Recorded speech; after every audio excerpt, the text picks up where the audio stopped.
Minggu lalu kita boleh diberkati oleh Pendeta Riko dan juga Jemaat Bekasi yang bisa sharing, yang kita bersama-sama bisa berfellowship. Dan bulan lalu kita sudah mengenal tentang greater wisdom, ya. Nah, hari ini, bulan ini kita akan mengenal tentang greater works, ya. Saya punya judul pada hari ini adalah Greater Works of Good News. Mari kita lihat di Yohanes 5 ayat 19 sampai 20.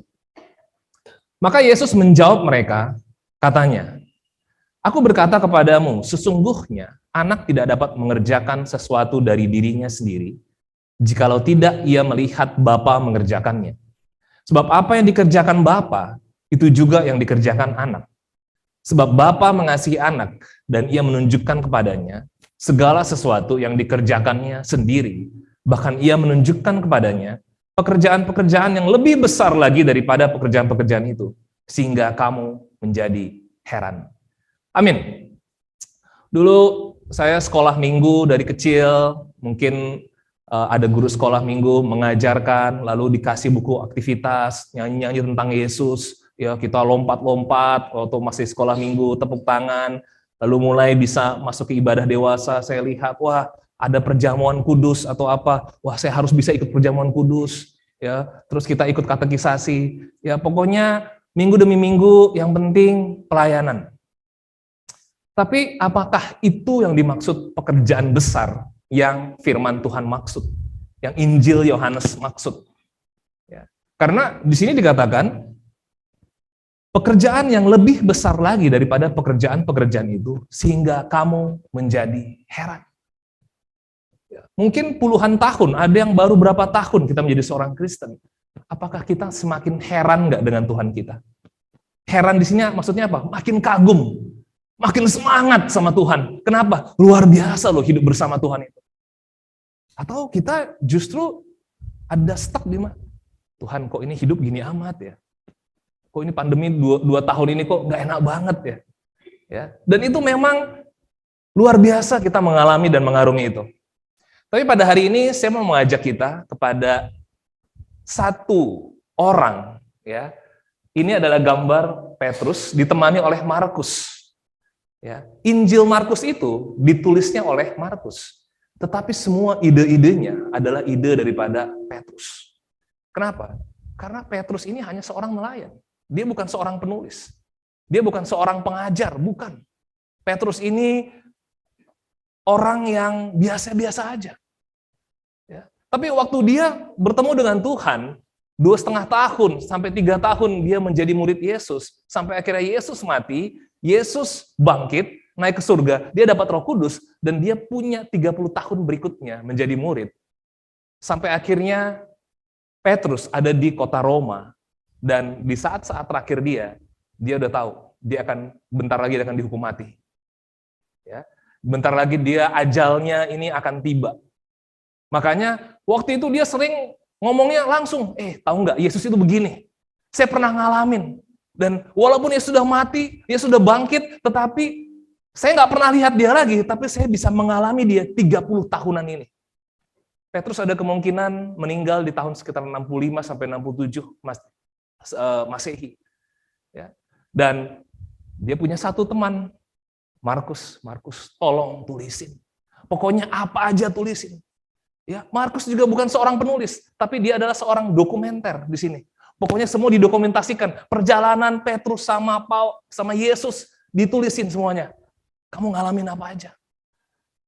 Ya, jadi bayangkan, semangat Petrus itu 30 tahun dia tanpa Yesus dia lihat.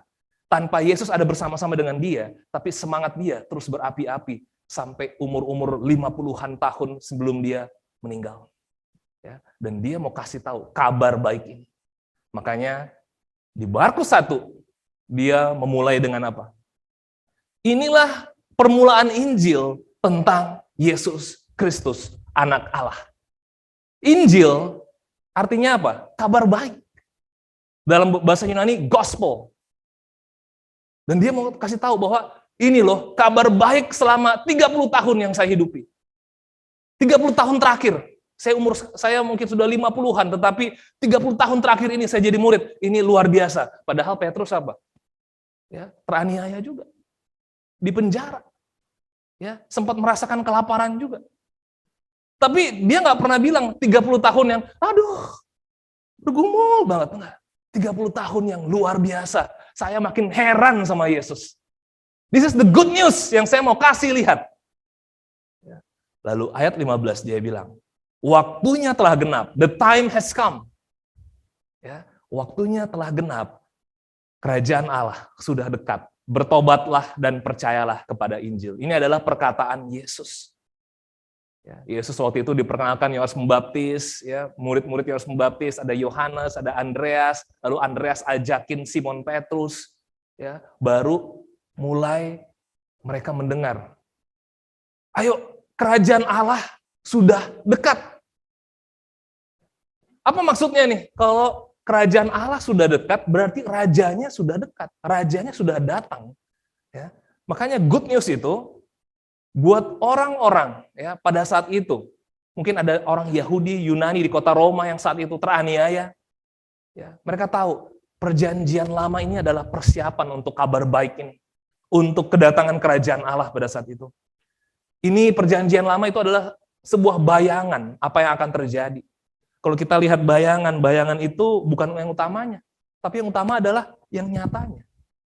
Bayangan itu hanya, ya nggak ada artinya.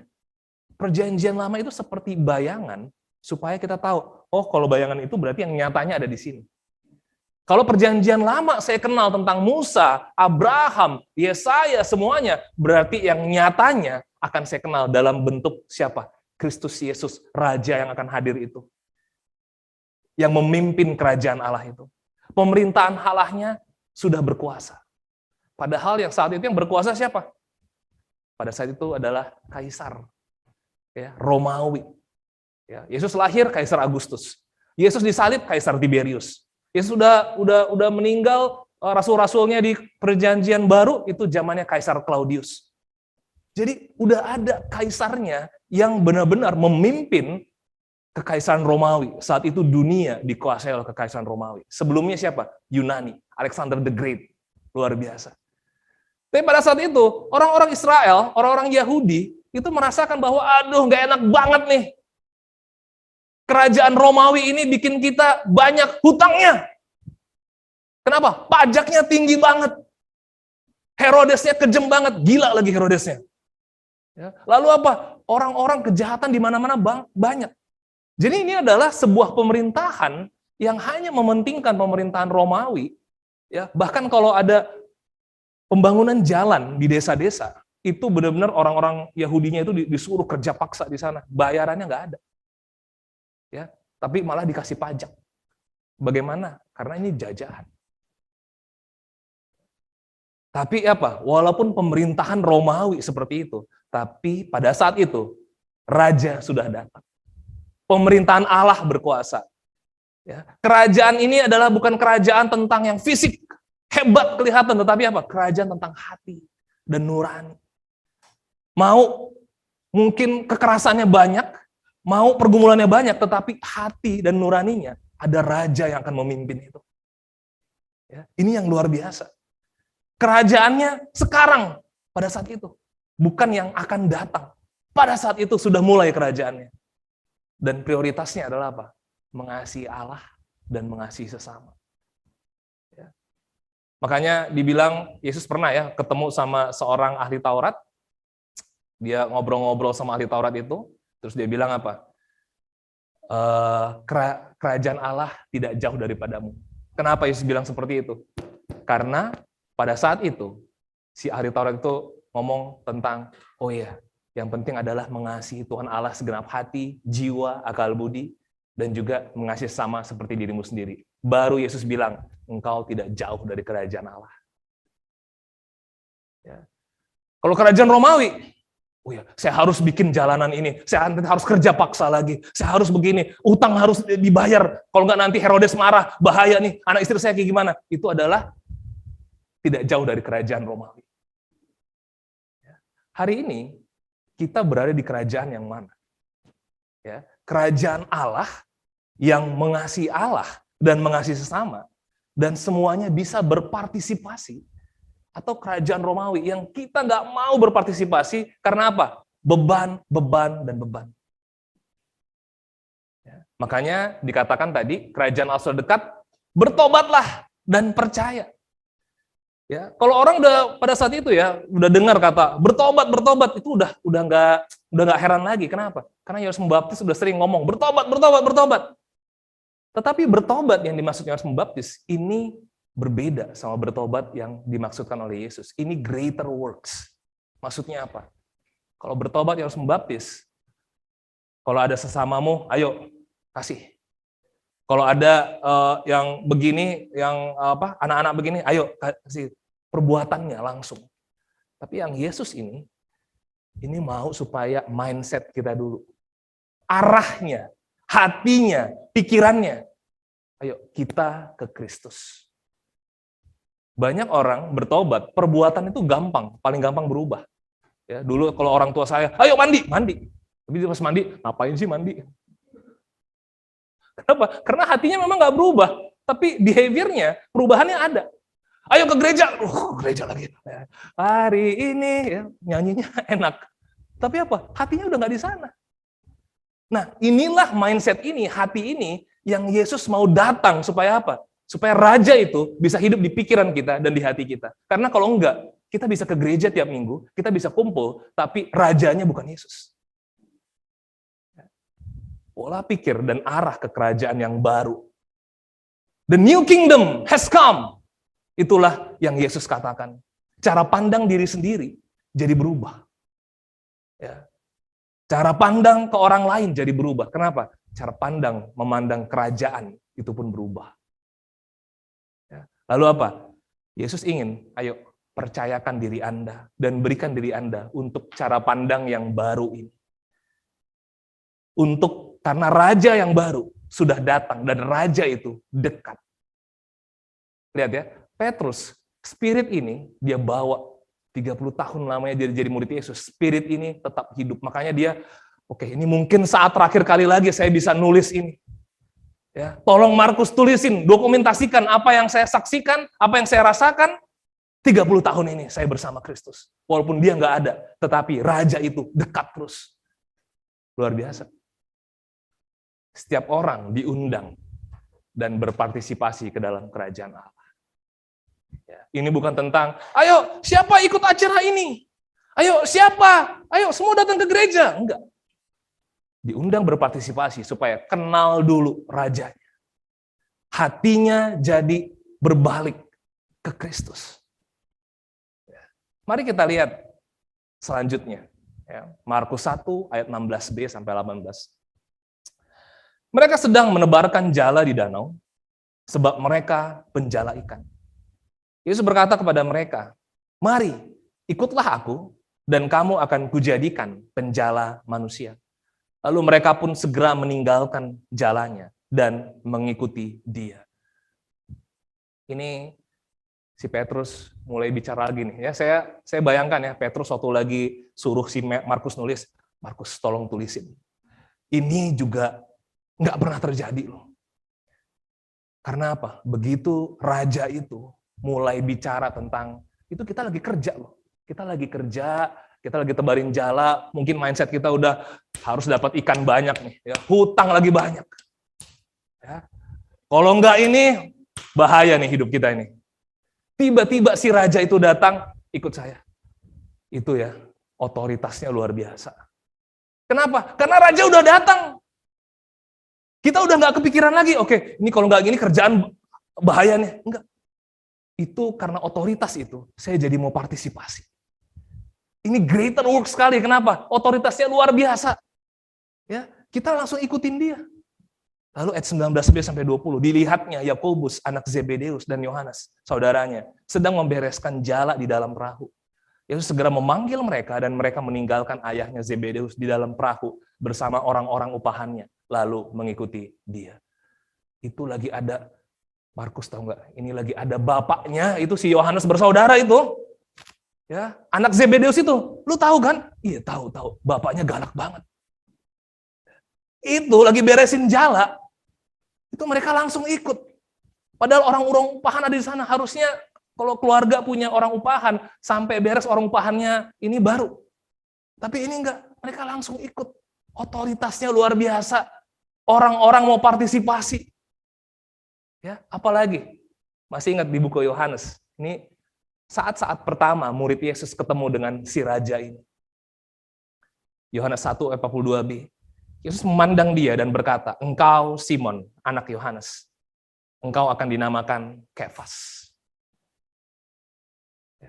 Kefas itu dalam bahasa Yunani, ya, yang artinya batu karang.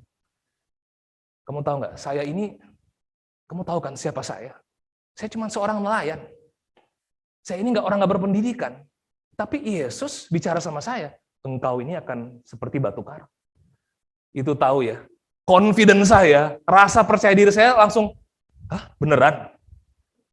Kenapa? Ketemu raja ini, hubungannya langsung beda. Segala sesuatu yang saya nggak percaya diri, tiba-tiba saya jadi bisa percaya diri. Kenapa? Berarti masa depan saya akan seperti batu karang. Ini raja ini beda. Kan kamu tahu, kita sering ke sinagog, ketemu ahli Taurat. Ngerti Taurat, tapi nggak pernah tuh punya pandangan langsung identitasnya berubah kayak begini. Nggak pernah. Lalu ayat 47b, Yesus melihat Natanael datang kepadanya, lalu berkata tentang dia, "Lihat, inilah seorang Israel sejati, tidak ada kepalsuan di dalam." Ya, saya pernah cerita tentang ini. Natanael juga sama. Ya, dia cuman dari daerah Galilea, ya, daerah Nazaret. Cuman waktu itu Yesus sepertinya tahu banget keadaan hatinya Natanael. Ini orangnya jujur, nggak ada kepalsuan. Siapa di sini ya yang punya kemampuan membaca hati orang, membaca pikiran orang? Wah, ini orangnya jujur, ini orangnya pekerja keras, ini orangnya sukacita mulu. Ini kalau digangguin ya sederhana terus ya, pikirannya rendah hati. Ya, nggak ada, tapi Yesus bisa tahu. Ya, artinya apa? Mau hati kita disembunyikan bagaimanapun, Yesus tahu. Yesus tahu apa yang kita pergumulkan. Kalau kita ada hal yang kita nggak percaya diri, ada hal yang kita sedih banget, ada hal yang kita merasa kesepian, walaupun luarnya kita perlihatkan hebat, tapi apa? Yesus tahu. Lalu apa? Jawab Yesus kepadanya, "Sebelum Filipus memanggil engkau, aku telah melihat engkau di bawah pohon ara." Tadi dalamnya. Sekarang kondisi luarnya. Kamu mau di mana aja, di bawah pohon ara, di gereja, di rumah, lagi online atau apa. Saya tahu. Luar kamu, dalam kamu, saya tahu. Ini raja ini beda. Ini membuat orang-orang yang mengikuti dia, si Natanael, si Filipus, termasuk Petrus, wah, tersentuh. Identitasnya jadi punya impian, jadi punya harapan. Kalau ada sosok yang bisa tahu luar dan dalam kita, pasti berpengaruh nggak buat kita? Pasti. Apa yang kita alami di dalam 2 tahun pandemi ini? Tuhan tahu pergumulan kita? Tahu hati kita? Ada rasa mungkin putus asa kita? Ada rasa bahagia kita? Atau ada rasa pengharapan kita? Ada kita waktu kita mengerjakan bekerja kerasnya gimana? Tuhan tahu. Ya, karena dia adalah Tuhan yang maha tahu. Omnipotent, omniscience. Lalu apalagi yang diperlihatkan? Otoritas ajarannya. Markus 1 ayat 21 sampai 22. Mereka tiba di Kapernaum. Kapernaum itu apa? Desa kecil aja. Ya, saya pernah 2017 sama istri punya kesempatan ke Israel. Waktu kita datang ke Kapernaum itu rumah demi rumah itu deket-deketan. Ya, ini kayak di gang mungkin ya. Dan pasti orangnya kenal-kenal satu sama lain. Yesus segera masuk ke dalam rumah ibadat dan mengajar. Mereka takjub mendengar pengajarannya sebab ia mengajar mereka sebagai orang yang berkuasa, tidak seperti ahli-ahli Taurat. Lihat ya, waktu mereka, orang-orang dan bahkan Petrus ini datang mungkin ke rumah ibadat, wah ini ajarannya beda ini. Wah ini tertusuk ini. Raja kita ini luar biasa ajarannya, berkuasa sekali. Lihat ya, ajarannya punya otoritas. Pribadinya membuat kita jadi punya identitas. Dan kita jadi punya harapan. Saya mau tanya sama kita semua. Kekristenan versi mana yang kita ikuti dan alami berapa tahun terakhir ini? 5 tahun, 10 tahun? Kita adalah Kristen yang udah yang penting gereja lah, yang penting ada nginjilnya deh, yang penting ada pelayanannya. Tetapi hari demi hari kita, itu tentang raja itu, identitasnya dia, semangatnya dia, harapannya dia, itu mungkin seperti nggak hidup. Atau kekristenan versinya si Petrus ini. Udah 30 tahun, udah tua juga, udah dewasa, tetapi apa? Saya mau tulisin, Markus tolong tulisin. Kenapa? Ini 30 tahun ikut dia ini. Ini spiritnya tuh nggak berhenti-berhenti. Pergumulan saya banyak, tapi apa? Ini luar biasa. Kenapa? Raja saya dekat sama saya. Kerajaan Allah dekat sama saya. Jadi yang poin pertama saya, yang saya mau share adalah kerajaan Allah, the greater works itu dimulai dengan yang pertama, belas kasih raja. Ini adalah greater works. Kenapa? Karena kerajaan Allah itu tentang belas kasihan. Ya. Lihat di Markus ayat selanjutnya. Markus 1, 39 sampai 42. Lalu pergilah ia ke seluruh Galilea dan memberitakan Injil dalam rumah-rumah ibadat mereka dan mengusir setan-setan. Seorang yang sakit kusta datang kepada Yesus dan sambil berlutut di hadapannya, ia memohon bantuannya. Katanya, kalau engkau mau, engkau dapat mentahirkan aku. Maka tergeraklah hatinya oleh belas kasihan. Lalu ia mengulurkan tangannya, menjamah orang itu dan berkata kepadanya, aku mau, jadilah engkau tahir. Seketika itu juga, lenyaplah penyakit kusta orang itu, dan ia menjadi tahir. Amin. Jadi Yesus di Kapernaum, lalu ke seluruh Galilea, ada Nazaret, ada Betsaida, itu semua seluruh Galilea itu. Ya. Beritain Injil ke rumah ibadat. Tiba-tiba, ya, ini kenapa? Tiba-tiba ada orang sakit kusta datang. Berarti si orang sakit kusta ini udah sempat juga mungkin dia dari mendengarkan tentang kabar baik ini. Ini rajanya beda. Ya, orang sakit kusta itu dikenal sebagai apa? Di dalam orang Yahudi, orang sakit kusta itu mati enggak, tapi hidup nggak akan pernah bisa berpartisipasi. Kenapa? Orang sakit kusta harus tunggu sembuh dulu, baru punya hubungan. Kalau nggak sembuh, dia dikarantina sampai sembuh. Mau sebulan, mau 2 tahun, mau 3 tahun, nggak peduli. Pernah nggak kita merasakan ya? Mau mati juga enggak, mau ngerasain hidup juga enggak. Nah ini orang sakit kusta. Orang sakit kusta itu seperti ini. Ya, dia merindukan, aduh hidup tuh kayak gimana sih? Saya pengen dong merasakan hidup. Ya, tapi mereka nggak mati segan, hidup tak mau juga. Nah lalu, orang sakit kusta ini dengan mental yang sudah nggak confident, nggak percaya diri, stres dia tiba-tiba dia datangin Yesus. Satu hal yang kita tahu, orang abad pertama, kalau orang sakit kusta masuk kota, itu dilemparin pakai buah, pakai telur, semuanya. Terus sampai orang berkata, najis, keluar. Itu kayak gitu. Jadi kalau orang sakit kusta itu benar-benar datang, dia berarti apa? Menahan semua makian. Biarin dimaki, biarin gue dilemparin. Kenapa? Yang penting, saya bisa dekat sama raja itu. Cuman dia satu-satunya jalan. Ya. Makanya saat itu, Yesus bilang, kalau engkau mau, engkau dapat mentahirkan aku. Ya. Si sakit kusta ini berkata seperti itu. Nah sekarang dari sisi Petrus ya, ini saya berandai-andai. Petrus lihat Yesus udah mau jamah si orang sakit kusta. Di Imamat 5, murid-murid Yesus, orang-orang perjanjian lama tahu, kalau disentuh, kalau orang yang nyentuh, orangnya jadi najis. Itu mungkin si Petrus ya, aduh, jangan dijamah ini. Ini bahaya ini nggak sesuai firman Tuhan ini. Lah, disentuh, mati deh. Kenapa? Karena kalau disentuh, berarti orang yang menjamah, itu harus melakukan perjalanan, itu kan di Galilea, berarti harus ke bait Allah. Itu sejauh 5-6 hari perjalanan. Untuk apa? Minta ditahirkan sama imam. Ya, nanti bawa korban persembahan, baru nanti balik lagi ke rumahnya. Jadi kalau menjamah berarti apa? Aduh, nemenin Yesus lagi 5-6 hari. Capek banget. Itu bisa kejadi kayak begitu. Jadi Petrus pada saat itu, Jangan jamah, jangan jamah. Ternyata Yesus jamah. Raja yang udah datang ini bukan tentang sistem Yahudi lagi. Ini raja yang akan memimpin bahwa apa? Belas kasihannya itu di atas peraturan. Belas kasihannya di atas sistem. Kenapa? Kalau sistem, jangan jamah, biarin aja. Nggak akan ada orang yang datang sama orang sakit kusta itu dan mau menjamah dan mau berikan kasihnya. Nggak akan ada. Tapi raja ini datang, dia sentuh. Ya, waktu dia sentuh, dia bilang sama si orang sakit kusta ini, ya udah, sekarang kamu yang jalan ke sana, perlihatkan ke imam. Ya, kasih lihat. Kenapa? Karena orang-orang pasti terkejut. Kok bisa? Siapa yang menyentuh?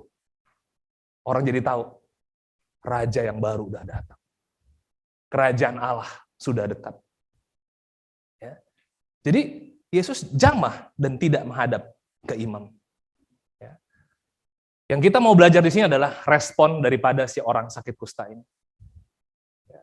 Pernah kita merasakan seperti apa yang orang sakit kusta rasakan ya? Mental kita bobrok. Mungkin situasi yang kita alami, hubungan yang kita alami. Ya, saya pernah ngalamin momen di tahun 2006, saya nggak percaya diri sama jemaat. Saya mimpin lagu, kayaknya jemaat mandang dosa saya deh. Karena saya baru melakukan satu kesalahan. Dan saya merasa, mana ada yang mau dekat sama saya? Mana ada yang mau sentuh saya?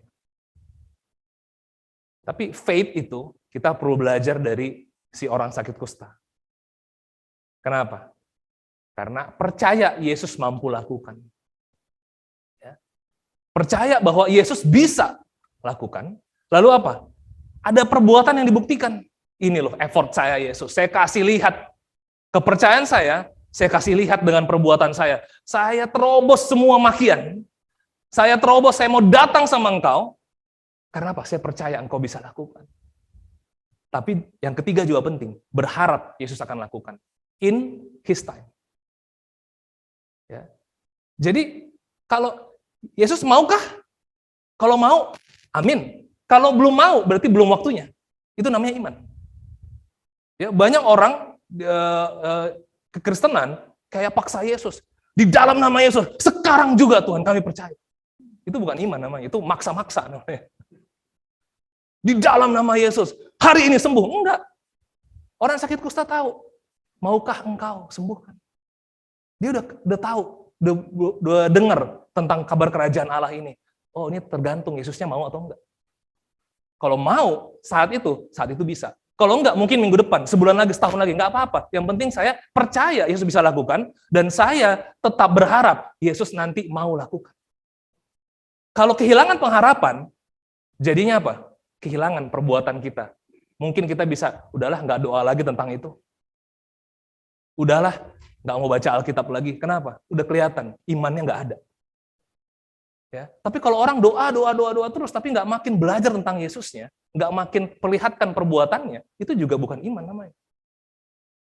Makanya faith orang kusta ini, Markus, tolong tulisin.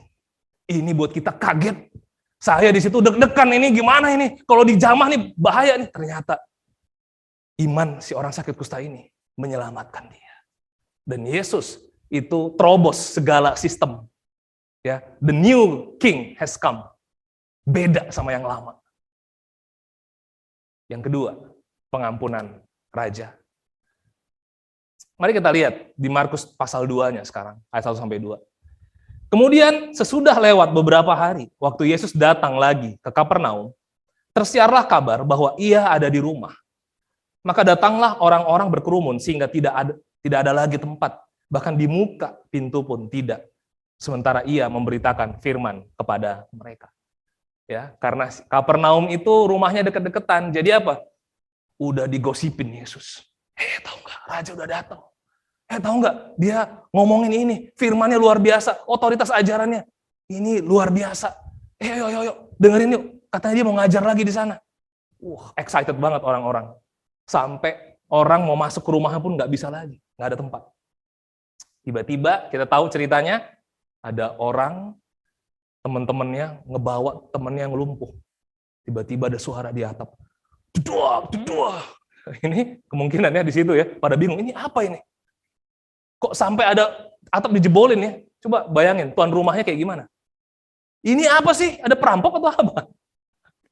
Ya. Tapi apa yang terjadi? Ketika Yesus melihat iman mereka, ini kenapa? Karena iman ini sama seperti iman orang sakit kusta. Mampukah? Saya percaya Yesus mampu. Saya berharap Yesus akan lakukan. Dan saya buktikan dengan perbuatan saya. Saya kalau nanti diturunin, Yesus belum mau, ya nggak apa-apa. Tapi Yesus melihat iman mereka. Berkatalah ia kepada orang lumpuh itu, "Hai anakku, dosamu sudah diampuni." Tetapi di situ ada juga duduk beberapa ahli Taurat, mereka berpikir dalam hatinya, mengapa orang ini berkata begitu? Ia menghujat Allah. Pada akhirnya semua audiens di sana berkata, yang begini belum pernah kita lihat. Orang heran, raja yang baru ini, itu kok tertarik sekali mengampuni dosa orang. Ada satu kepercayaan di dalam orang Israel, kalau orang sakit, itu pasti ada dosanya. Ya, bahkan di buku Imamat dikatakan ya, karena pada saat itu buku Imamat menjelaskan tentang makanan. Ya, jangan makan ini, jangan makan itu. Jadi orang Israel itu sehat banget. Jadi kalau ada sakit, ya dikatakan di Imamat 26, kalau ada batuk aja sedikit, nah ini pasti nggak ikut firman Tuhan. Ya. Nggak ikut firman Tuhan, kelihatan sakit. Ya, jadi orang Israel udah tahu, wah, tolong doain, si ini sakit. Berdosa dia. Ya, kalau 2 tahun lalu, ya ada yang batuk sedikit, wah COVID. Jauhkan dia.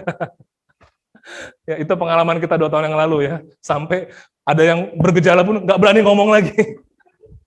Kenapa? Takut dihakimi. Ya, tetapi ini yang terjadi ya. Yesus justru tertarik ngomong tentang dosanya duluan. Kenapa? Karena orang-orang di sana udah pasti sakit lumpuh diturunin. Dosa. Yesus langsung bilang, dosamu udah diampuni. Itu orang terkejut semua. Hah? Dosanya diampuni. Ini siapa? Tuhan nih. Ya, baru abis itu, bangunlah angkat tilammu. Nggak pernah di Israel dengar kayak begitu. Ini raja yang baru ini, beda sekali. Gampang sekali mengampuni. Dan dia perhatikan dosa orang. Dan sangat ingin mengampuni dosa orang. Apakah raja kita dekat nggak dengan raja kita? Kita senang nggak mengampuni orang? Ya. Atau kita lebih senang menghakimi dan menilai orang? Ya. Kerajaan Allah sudah dekat, brothers sisters. Nah, kalau kita jatuh dosa berkali-kali, apakah dengan sistem korban mengubahkan cara pandang Tuhan ke kita? Perjanjian Lama, misalnya orang Israel jatuh dosa, dia bawa korban. 3 hari lagi jatuh dosa, dia bawa korban. Seminggu ke depan dia jatuh dosa, bawa korban lagi. Kira-kira ya, gimana perasaan kita ke Tuhan? Aduh Tuhan, ini engkau ini masih mau ampuni nggak sih? Kayaknya saya di mata engkau ini udah pendosa banget ya Tuhan. Mau berapapun dulu sistem korban perjanjian lama, itu nggak bisa nyembuhin hati. Hati itu masih terpengaruh sama yang lama terus. Sama perbuatan yang terbayang di dalam pikiran kita. Tapi si raja ini beda. Ya. Dia ampuni dosa. Nggak perlu pakai sistem korban. Sekali lagi, bukan tentang sistem. Pengampunan itu dari raja langsung. Makanya mereka bilang, nggak pernah kita lihat yang seperti ini. Kenapa? Biasanya mengampuni, harus bawa korban dulu. Ya, ke bait suci. Imam yang bakarin. Habis itu baru, ya, dosamu diampuni. Imam yang menyatakan dosa kita diampuni. Tapi sekarang, raja itu yang mengampuni. Ya. Makanya, sekali lagi, pesan yang pertama tadi, bertobat dan percaya. Artinya apa? Mau nggak dengan segala hal yang lama yang pernah kita percaya, segala hal yang pernah kita alami, kita mau nggak ke arah Yesus, ke arah pikirannya Yesus, bukan ke arah pikiran kita, bukan ke arah pikiran orang-orang, tapi apa? Pikirannya Kristus sebagai raja yang baru itu. Dan kita percaya nggak? Mau terima nggak itu? Kan masalahnya itu biasanya. Ya, iya sih, bro tahu Yesus begitu, tapi belum bisa terima. Kita sepertinya harus membuktikan dulu, baru kita merasa diampuni. Kalau saya udah melakukan hasil yang luar biasa, ada konfirmasi dari orang, baru kayaknya saya diampuni. Enggak. Pengampunan itu enggak perlu konfirmasi orang. Pengampunan itu rajanya langsung, tanpa sistem korban. Yang begini enggak pernah dilihat di Israel. Yang terakhir, penerimaan raja. Di ayat 13-15. Sesudah itu, Yesus pergi lagi ke pantai danau, dan seluruh orang banyak datang kepadanya. Lalu ia mengajar mereka. Kemudian ketika ia berjalan lewat di situ, ia melihat Lewi anak Alfeus duduk di rumah cukai. Lalu ia berkata kepadanya, ikutlah aku. Lihat ya, kalau di Israel udah bilang Lewi anak Alfeus, itu tuh spesifik, nggak mungkin salah, yang itu orangnya. Dan berarti orang ini udah sering diomongin. Kenapa? Karena orang ini pemungut cukai. Pemungut cukai itu, di dalam orang Israel itu adalah apa? Penjahat. Ya, terafiliasi dengan pemerintah Romawi, licik, dekat dengan Herodes. Lalu apa? Musuh publik. Kalau tadi orang lumpuh yang tadi, orang masih berpikir, ih lumpuh, dosanya apa nih? Nggak tahu. Yang ini jelas-jelas dosanya kelihatan. Publik tahu. Mungkin satu Galilea tahu dosanya. Ya, pernah nggak merasa kayak gitu ya? Ada orang, ini dosanya ketahuan banget nih. Kelihatan, jelas banget di depan mata. Ya. Terus itu biasanya di dalam orang Israel, itu jadinya apa? Orang itu menjijikkan. Males saya lihat mukanya aja. Nggak nyaman. Makanya pemungut cukai biasanya nggak punya teman. Kenapa? Orang nggak bisa terima dia. Balik lagi ke sini. Makanya kalau kita lihat si Petrus saat itu dia duduk gitu kan. Lah, si Matius itu, si Lewi anak Alfeus itu, yang benar, itu mau dimasukin ke grup kita, ikut bareng-bareng kita. Ini Yesus gila ini. Nggak mungkin ini. Orang kayak begini nggak mungkin kita bisa satu grup, nggak mungkin. Kalau bisa jauh-jauh orang kayak begini. Kenapa? Kejahatannya sudah terkenal. Coba tanya orang-orang sana, tahu kok semua kejahatannya. Luar biasa. Ya, makanya Petrus mungkin udah mulai tahu nggak Markus ya? Saya hampir keluar dari grup ini. Kalau sampai si Lewi anak Alfeus masuk, saya keluar. Mungkin kayak begitu. Tapi apa yang terjadi? Ya, Yesus makan bareng, duduk, makanya heran semuanya. Inilah greater works. Orang rohani, kekristenan biasanya apa? Gampang menerima yang bertobat, yang ini, waduh, melakukan segala sesuatu yang kita perintahkan, amin, amin. Tapi yang kayak begini gimana? Ya, membuat kena mental saya. Ya. Nah, disinilah kita lihat, maka berdirilah. Nah, ini pun Petrus mungkin bingung ya. Markus tahu nggak? Berdiri dong dia ngikut Yesus. Ini kan orang jahat banget. Kok mau? Saya udah pikir, enggak lah, nggak mungkin nih. Nggak mungkin mau jadi murid Yesus, nggak mungkin. Loh, kok jadi? Kok mau ngikut? Bingung. Kenapa? Karena Yesus adalah menerima semua orang. Yesus terima. Ya. Dan orang-orang lain bilang, mengapa ia makan bersama-sama dengan pemungut cukai dan orang berdosa? Kenapa dia makan bersama? Ya. Inilah yang harus jadi perenungan kita, Bapak Ibu Saudari. Ya. Kalaupun orang kejahatannya kelihatan, ya, mungkin di situ membuat kita, udah malas saya kontak dia lagi. Ya, lihat aja sampai dia berubah baru saya mau kontak dia lagi. Ya. Tapi raja kita, ayo makan sama-sama yuk, ngobrol. Ya. Nanti kalau lakukan lagi gimana? Sama, karena raja ini raja yang baru. Puluhan kali, sampai 70 kali 7 kali. Yesus dari dulu, sekarang, dan selama-lamanya sama. That's the king. Ini raja yang baru. Kerajaan Allah sudah dekat. Hari ini kerajaan Allah masih dekat. Ya, kita di jemaat kerajaan Allah ini dekat. Tetapi yang jadi pertanyaan adalah, rajanya benar-benar dekat nggak, hidup nggak di hati kita? Ini yang akan kita latih, Bapak Saudari. The greater works, ini bukan tentang sistem, bukan tentang peraturan manusia. The greater works tentang si raja ini, Yesus ini. Saya mau kasih kita semangat ya. Nanti di minggu kedua, minggu ketiga, minggu keempat, kita akan belajar lagi. Ya, bagaimana misinya si raja ini. Bagaimana hubungannya dengan orang-orang raja ini. Bagaimana gaya hidupnya si raja ini. Kenapa? Inilah greater works, pekerjaan-pekerjaan yang membuat orang heran. Hari ini kita nggak perlu pengennya heran tuh, waduh, dia ikut Tuhan, punya mobilnya ada 10. Wah, Tuhan luar biasa. Dia jadi punya villa-villa di mana-mana. Memang raja kita luar biasa. Enggak. Enggak ada dijelasin di buku Markus, Matius, Lukas, itu raja yang lain mungkin. Raja kita ini begini, dia perkenalkannya seperti ini.